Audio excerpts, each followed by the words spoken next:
Latur Basaveshwar college परिसरात गर्दीचा फायदा घेत महिलेच्या गळ्यातील सोन्याचे दागिने चोरून नेल्याच्या गुन्ह्याचा गांधी चौक पोलिसांनी अवघ्या काही दिवसांत छडा लावला आहे।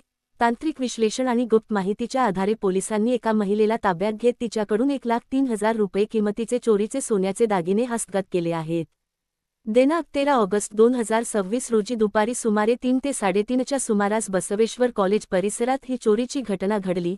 गर्दीचा फायदा घेत अज्ञात चोरट्यांनी महिलेच्या गळ्यातील 5,650 ग्रॅम वजनाचे सोन्याचे लॉकेट आणि 0,250 ग्रॅम वजनाची सोन्याची बुगडी असा एकूण 1,03,000 रुपयांचा मुद्देमाल लंपास केला होता।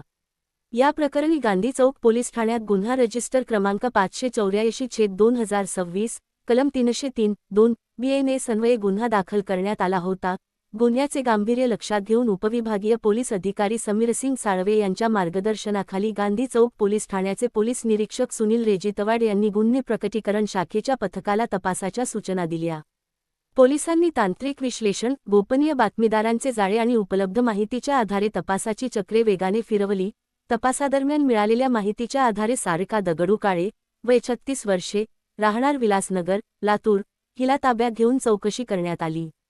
चौकशीत गुन्ह्याबाबत माहिती मिळाल्यानंतर पोलिसांनी तिच्याकडून चोरीस गेलेले सोन्याचे लॉकेट आणि सोन्याची बुगडी असा एकूण 1,03,000 रुपये किमतीचा मुद्देमाल हस्तगत केला।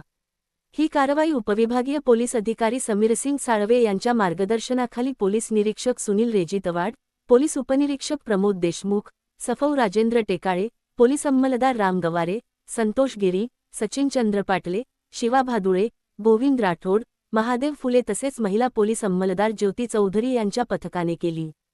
गर्दीच्या ठिकाणी महिलांच्या दागिन्यांवर डल्ला मारणाऱ्या चोरट्यांवर गांधी चौक पोलिसांची करडी नजर असून तांत्रिक तपासाच्या मदतीने चोरीचा गुन्हा उघडकीस आणण्यात पोलिसांना यश आले आहे।